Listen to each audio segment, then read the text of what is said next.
Hello, in this video, I'm going to go in depth into step 8 of the onboarding process, which is modify proposal preface, pricing, and terms. Now to get there, we're going to go up to our cogwheel. We're going to go to office settings, go into the office we want to edit, come up to proposal text, and from here, we can see all of the different options we have to edit. So if we want to come view our preface, we can come and edit that. We can get rid of, can add pictures, remove pictures, do whatever it is. Once you're done editing, press save, and it will save. Same for terms and conditions, every item here. Now, I realize that if you did this step while doing step 3, which is complete office profile and select proposal template, you may have this step done already. But if you don't, this is how you can get here.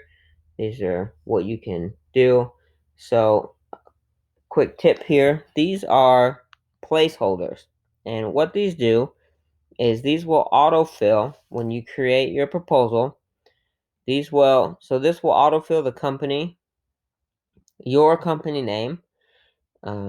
These will be a total of the proposal, and this will be the total in words. So $5,000, it will be spelled out as an example.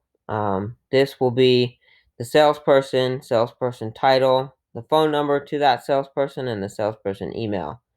Now, if we want to add new placeholders, we can put our cursor where we want to add that placeholder, come up to the placeholders, and it will pull a drop-down menu. And now we can add, we have a list here of placeholders that we can add. So if I were to add manager phone, we can do that.